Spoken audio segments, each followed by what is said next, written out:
نحمده ونصلي على رسوله الكريم اما بعد فاعوذ بالله من الشيطان الرجيم بسم الله الرحمن الرحيم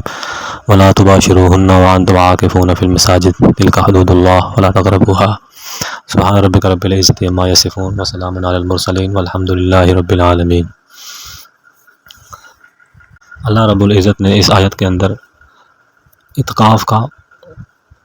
کے بارے میں مسلمانوں کو حکم دیا ہے کہ جب آپ اعتکاف کے اندر بیٹھیں تو اپنی بیویوں کے ساتھ مباشرت نہ کریں۔ اعتکاف ایک ایسا عمل ہے جس کو نبی کریم صلی اللہ علیہ وسلم نے ہر سال فرمایا،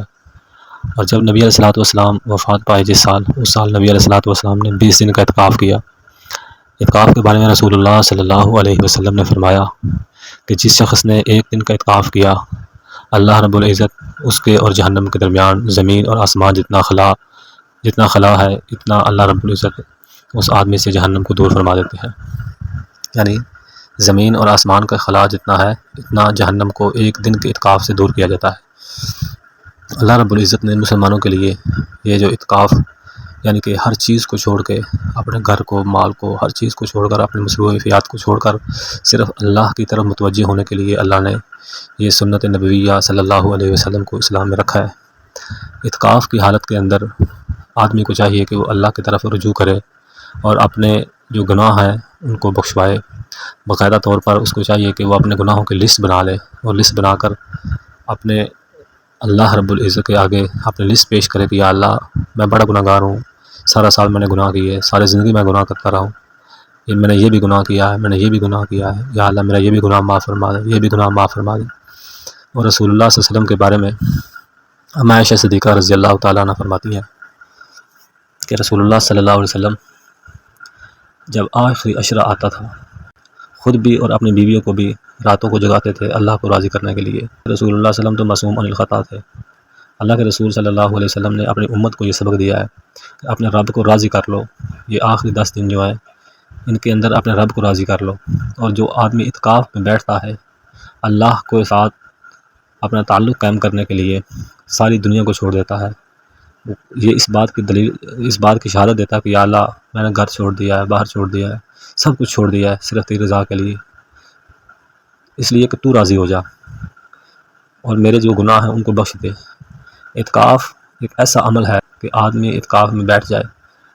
اس کا سب سے بڑا فائدہ یہ ہے کہ آدمی وہ 10 دن جو ہے باجماعت نماز پڑھتا ہے، اور اس کا دوسرا فائدہ یہ ہے کہ آدمی اگر کوئی عمل بھی نہ کرے، ادھر روزے کے ساتھ مسجد میں بیٹھتا ہے اور پھر 5 وقت نماز پڑھتا ہے،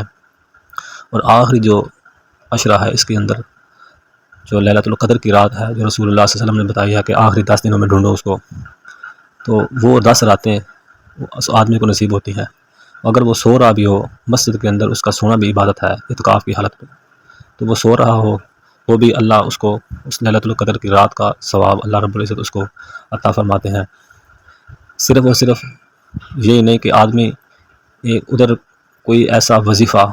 یا کوئی ایسا عمل بھی نہیں کرتا، اس کے باوجود بھی اللہ رب العزت اعتکاف والے آدمی کے اندر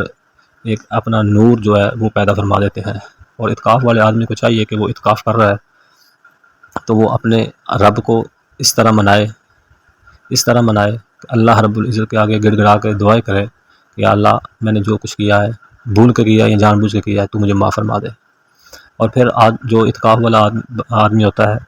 اس کے لیے ضروری ہے کہ وہ دنیا داری کی باتیں ادھر نہ مسجد میں کرے، حتیٰ کہ علماء نے لکھا ہے کہ اگر وہ وضو کے لیے جا رہا ہے تو راستے میں کسی سے کوئی بات نہ کرے، مسجد سے ویسے تو باہر نکلنا ہی نہیں ہے، اگر مسجد سے باہر چلا جائے گا بغیر کسی ضرورت کے تو اس کا اعتکاف باطل ہو جائے گا۔ حتیٰ کہ کسی کی بیمار پوستی وہ نہیں کر سکتا، جنازے میں نہیں جا سکتا۔ ہاں اگر وہ وضو کے لیے جا رہا ہے مسجد سے باہر، راستے میں کوئی بیمار مل گیا تو اس کو راستے میں اسپیشل اس کے لیے کھڑا نہیں ہوگا، جاتے جاتے پوچھ سکتا ہے، اتنی اجازت ہے، مگر بغیر کسی شرعی عذر کے وہ مسجد سے باہر نہ جائے گا۔ اگر مسجد سے باہر چلا گیا اس کا اعتکاف ٹوٹ جائے گا۔ اللہ رب العزت نے یہ اعتکاف والا عمل مسلمانوں کے لیے ایسا ایسا عمل رکھا ہے، اس کے اندر اللہ رب العزت نے ایسی حکمتیں پوشیدہ رکھی ہیں کہ جو آدمی صحیح طریقے کے ساتھ وقت گزارتا ہے اعتکاف میں، اللہ اس کے سارے گناہ معاف کر سکتا ہے۔ اللہ کے آگے دعا ہے اللہ سب مسلمانوں کا اعتکاف قبول فرمائے۔ واقول کو